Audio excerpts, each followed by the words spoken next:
in a row over ammunition. Our other headlines, Serbia's president vows to disarm his entire country after a second mass shooting within 48 hours of the school tragedy. It's official, the World Health Organization says the coronavirus pandemic is no longer a global public health emergency.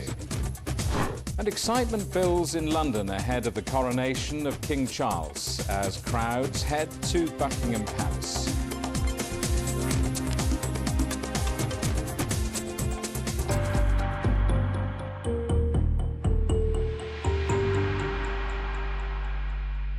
The leader of Russia's Wagner mercenary group has threatened to withdraw his forces from the Ukrainian city of Bakhmut in a row over ammunition supplies. He strongly urged defense officials to deliver more supplies before posting a graphic video message showing the bodies of dead Russian fighters. The 10-month-long battle for Bakhmut has been the most brutal of this conflict, costing thousands of lives on both sides. We were going to capture Bakhmut by May the 9th. However, having seen this, the pseudo-military bureaucrats practically stopped the supply of any ammunitions to prevent us from doing that. They are sitting there, jiggling their fat bellies and thinking they will go down in history as winners. They have already gone down in history as cowards. Well, let's talk to our correspondent, Dasha Chernyshova, who's in Moscow. Dasha, how significant is this statement, this posting of this video from Wagner?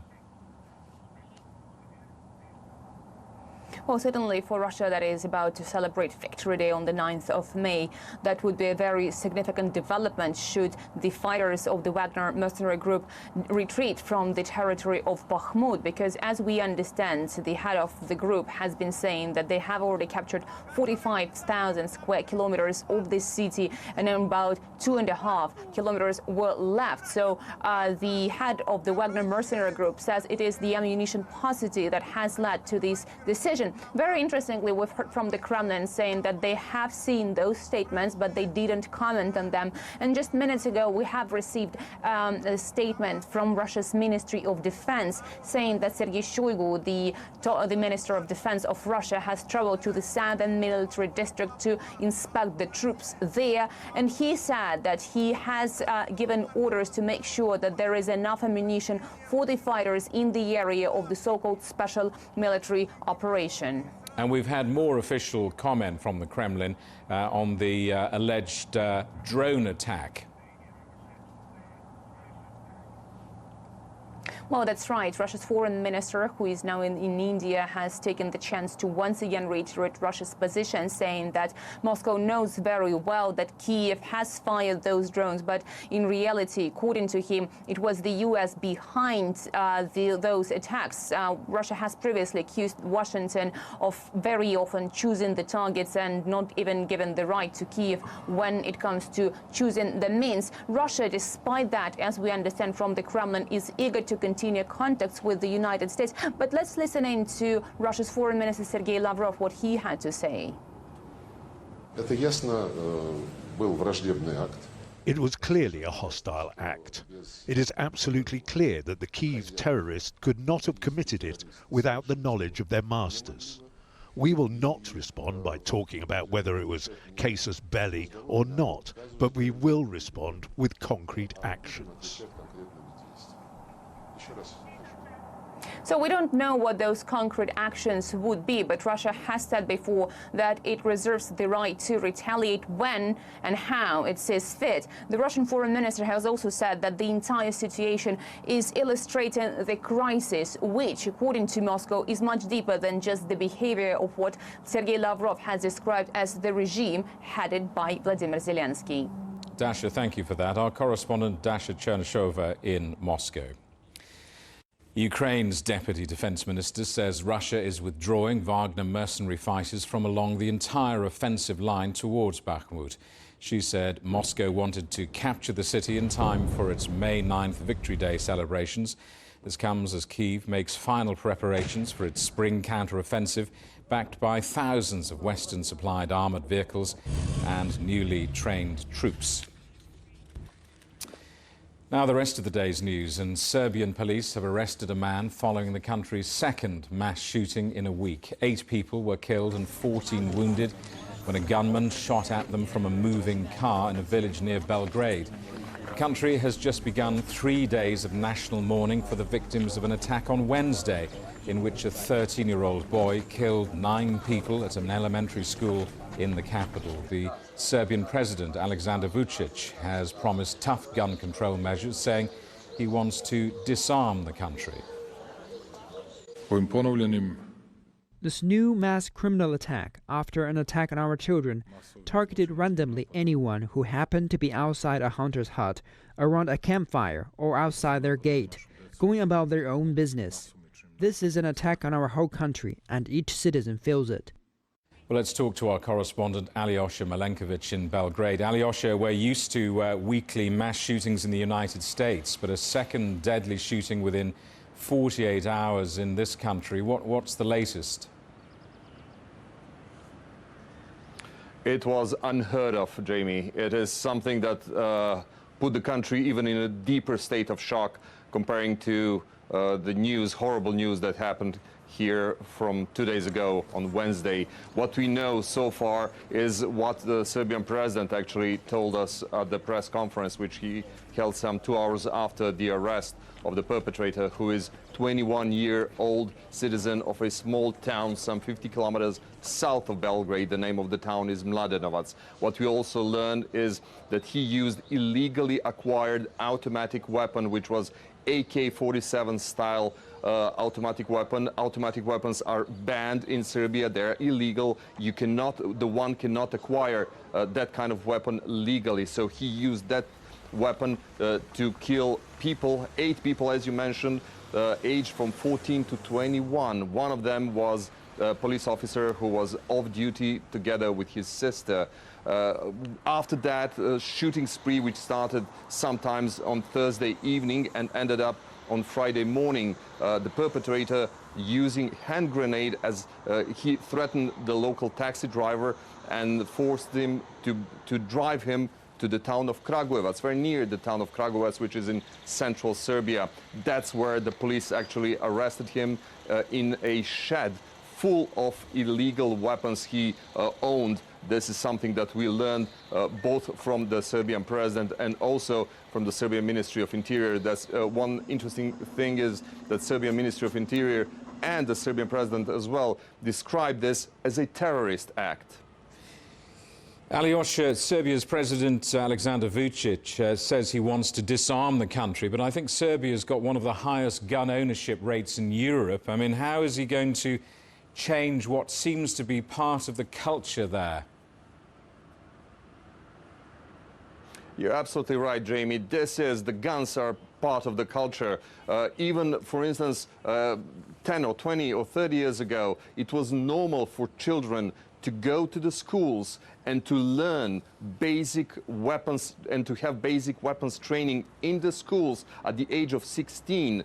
I remember, for instance, I was in the school when we were taught, not just taught how to use the weapons, but also fire the weapons within our regular classes. We were taught how to make improvised explosive devices, etc. So this is deeply rooted in the culture of this nation. And the Serbian president, as you mentioned, pledged to disarm this country. He said that there is 400 legal handguns in the country, and he will aim to reduce this to only 30 to 40,000. So it means that the country, the state, aims to confiscate around 270,000 weapons in this country. This is something that is going to be well achieved, most likely by using some new laws and new legal means. But that's the only possible way to, according to the Serbian president, to reduce gun violence in the country. Alyosha, thank you for that. Our correspondent Alyosha Milenkovic in Belgrade.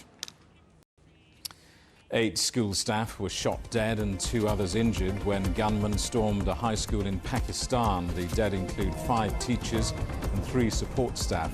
The police suspect a sectarian motive since all the victims were members of the Shia branch of Islam. An investigation is now underway. The United States top prosecutor has hailed the convictions of 4 members of a neo-fascist group over their involvement in the Capitol riots. Enrique Tarrio, Joseph Biggs, Ethan Nordine and Zachary Rowell were found guilty of seditious conspiracy which carries a sentence of up to 20 years. More than 1,000 people have been arrested in connection with the storming of Congress by supporters of Donald Trump in 2021. At least 600 people have now been convicted. You're watching CGTN. Still ahead. Fit for a king. London prepares for the coronation of Charles III with all the pomp and pageantry.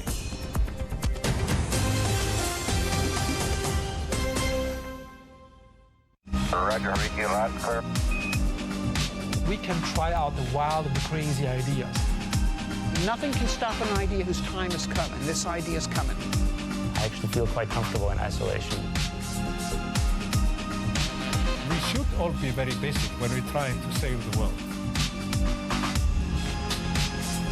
Awesome! We hope it will happen. We have to live in hope. Facing the unknown is always difficult. In a world in turmoil, it's easy to lose orientation. But when the storms come, we have to see the possibilities, reinvent, find new opportunities, discover a path forward. CGTN. See the difference. This week on Razor, treating crops with natural fungicides by bee delivery and creating personalised cancer treatments with some very unlikely helpers. We can do smaller trials for those group of patients, and we will be able to get these new drugs from the research arena to the clinical practice faster.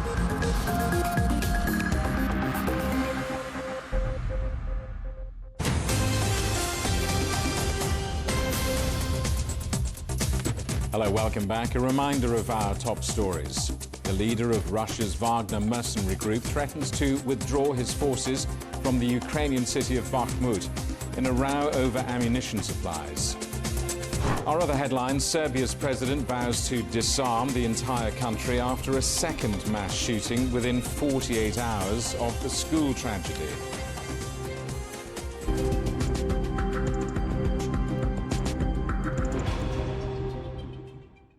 COVID-19 is no longer a global health emergency, so says the World Health Organization, that statement made in the last hour. The virus has caused the deaths of nearly 20 million people worldwide. Well, let's talk now to our correspondent, Natalie Malhouse, who's watching events for us in Brussels. Natalie, tell us more about this World Health Organization statement. What else did they have to say?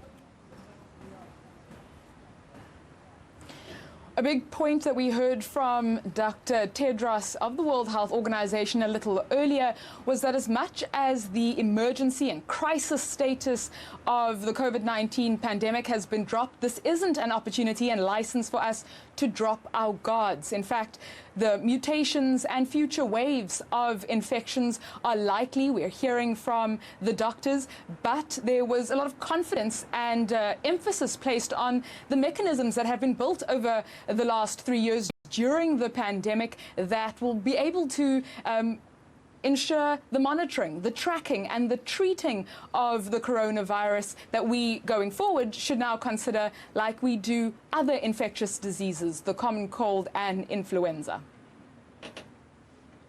Yesterday, the emergency committee met for the 15th time and recommended to me that I declare an end to the public health emergency of international concern.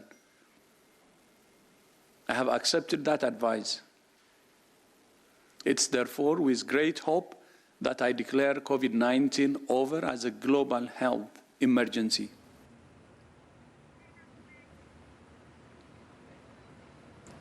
This was a moment of celebration as much as it was reflection, celebrating the mechanisms that have been built over the last 3 years with the pandemic, the structures that have been set up to secure health services around the world.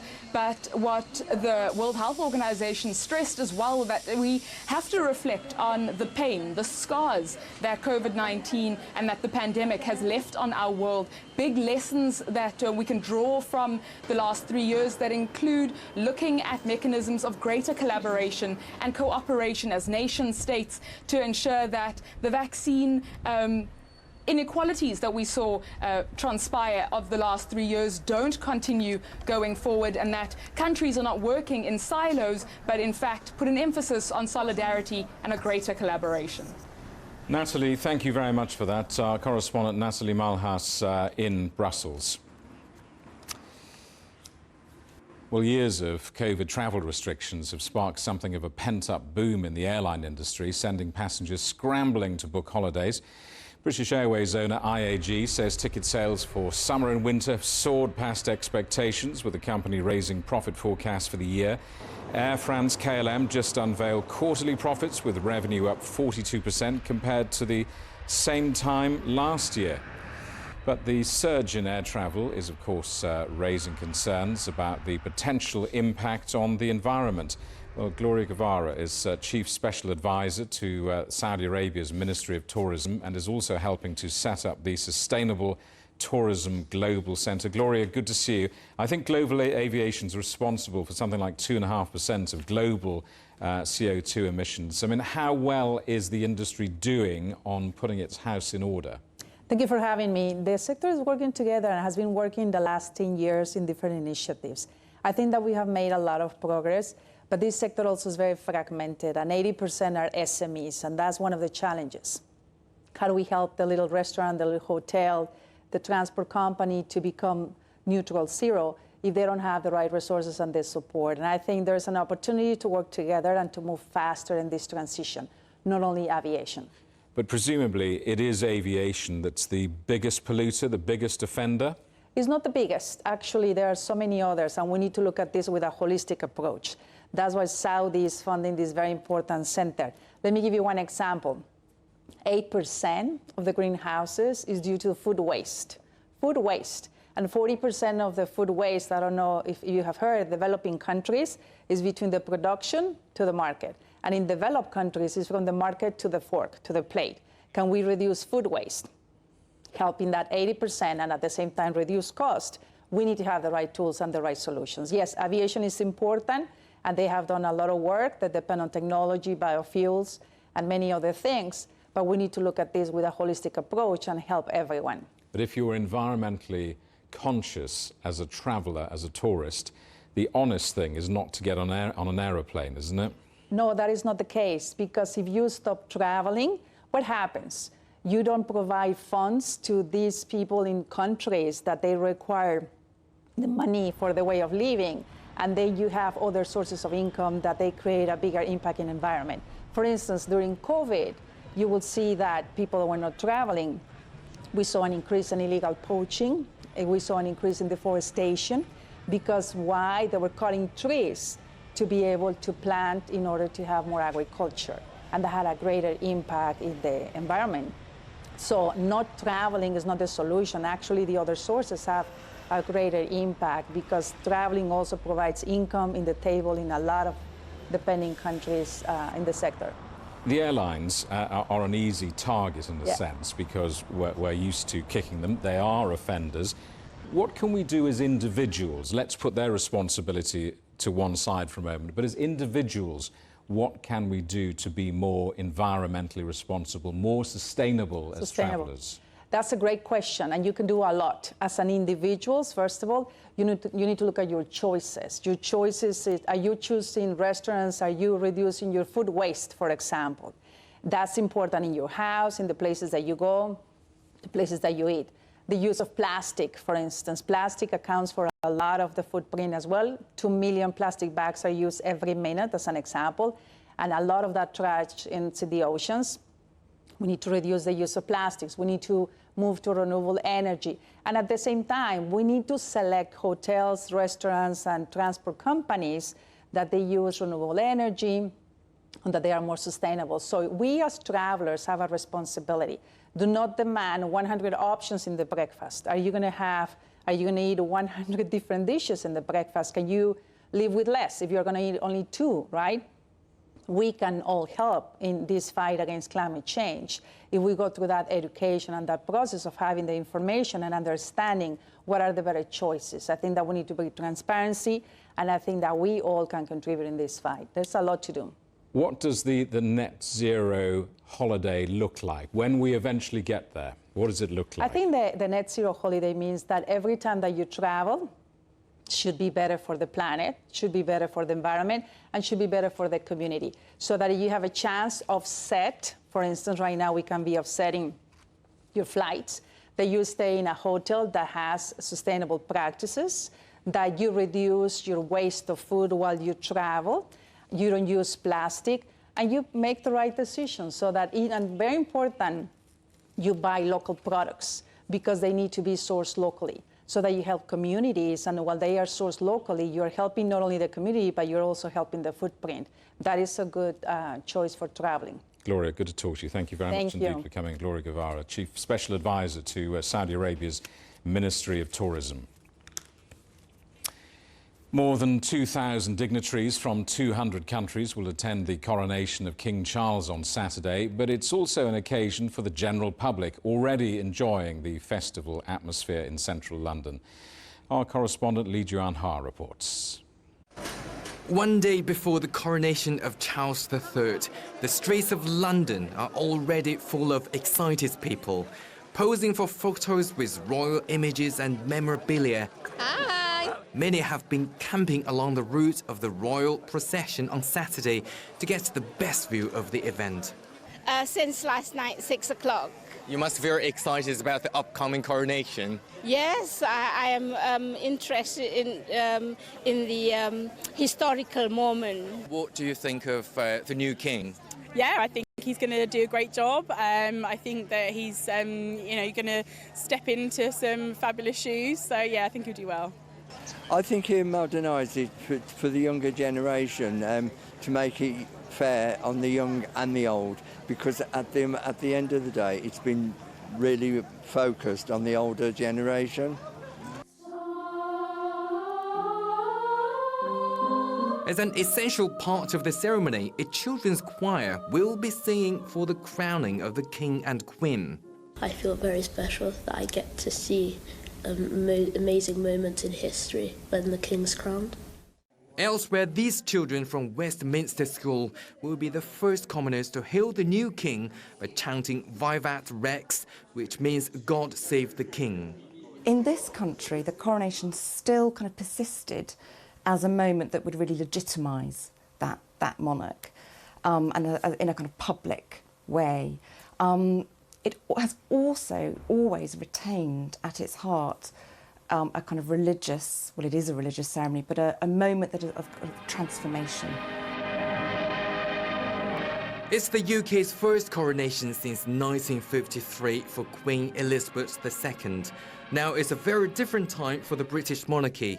A YouGov poll suggests 38% of 18 to 24-year-olds would prefer an elected head of state, but it won't be dissenting voices that are raised in unison tomorrow. Over the past year, the UK has been clouded by a cost of living crisis and strikes from various sectors and the passing of a much-loved queen. And now, finally, the British have something positive that they can focus on, and starting tomorrow, it will be a new era for the British monarchy. Li Jianhua, CGTN, Central London. Well, let's talk to Dr. Jonathan Spangler, a historian at Manchester Metropolitan University who specialises in European monarchies. Jonathan, as a historian, why is this coronation so significant? Well, I think it's really interesting to think about what is the meaning of monarchy, a hereditary system of government that's been around for thousands of years in most human societies, and what does it mean for a 21st century society? And so it is a pretty divisive issue, but I think it's also an interesting day that a lot of people can come together and remember what Britain's history is about, the colour, the splendour, the music, the pageantry. So I think there's a lot to look out for tomorrow. These are such rare events. Our parents' generation will remember the last one. This will be a significantly different event, won't it? Yes, certainly. I think many things that people talked about in the last few months after the passing of Elizabeth II was how much her reign represented really almost the final chapter of the old world, the old way of doing things. And many people were ready for a turn of the page now and a new coronation or a new monarchy. And so people are looking quite closely at how this coronation will be different tomorrow, and whether it will in fact be a much more modern affair, or will it still be in some ways somewhat out of touch with a lot of British people today. I wonder how tomorrow's events will reflect the way the new king wants to change the monarchy. Well, there's certainly been, I think, a lot of change already that we have seen over the last 10 years even of the slimming down of the monarchy, much more practical movements towards making it an economically viable institution. But at the same time, Charles III has been really, really keen to show that he is still devoted to the main core base of the support of monarchy, which is often people who are very closely attached to the Church of England and Christian people in the United Kingdom. So on the one hand, it really has to appeal to that core group, but on the other hand, they've been very careful, and I think rightly so, in appealing to the much broader demographic that now represents British people. So there will be elements of the coronation tomorrow that represent other faiths, or maybe that speak to people of no faith at all, and I think that's definitely a move forward. Elizabeth II was, of course, crowned on her own. Tomorrow, Camilla will also be crowned Queen Consort. I mean, how do you see that role developing? Yes, well, of course, they're very different crowns. I mean, Elizabeth II was crowned as a regnant queen on her own, and Camilla is a consort. Which in itself is a fascinating historical subject for someone like myself, a historian, to look at how does the consort play a role. And in the Middle Ages or the early modern period, the consort was a really important face of the monarchy, because it was usually her role to be the more human face. In medieval or early modern monarchies, the male represented valor, honor, chivalry, usually the fighting side. Whereas the consort represented piety, religion, charity, often appealing to a husband to be clement or favorable to subjects. So how that then got transformed in the 20th century is still playing out a little bit, and obviously the monarch doesn't have as much power as they did in the Middle Ages, but I think there is still a key role for the consort to play, and I think that Camilla will be looking not so much at Elizabeth II for a role model, but really at Elizabeth's mother, Queen Elizabeth, who was the Queen Mother up until 2002, as to how to play that role of a bit more soft, a bit more feminine, if you will, side of monarchy. Jonathan, good to see you. Thanks very much for coming on the programme. Dr. Jonathan Spangler, historian at Manchester Metropolitan University. And that is The World Today. Thank you for watching. There's more news on CGTN Europe's channel, on the Telegram app, or scan the QR code on the screen to get stories and updates sent direct to your phone. We're back with more news at the top of this hour. Coming up next, it's World Insight. For now, from all of the team in London, it's goodbye.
This is CGTN, China Global Television Network.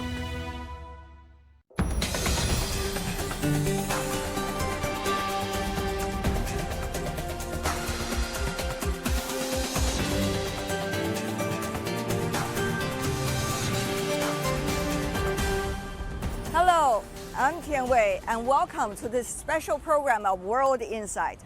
They say trade makes the world go around, but our world today is beset by fragmentation stemming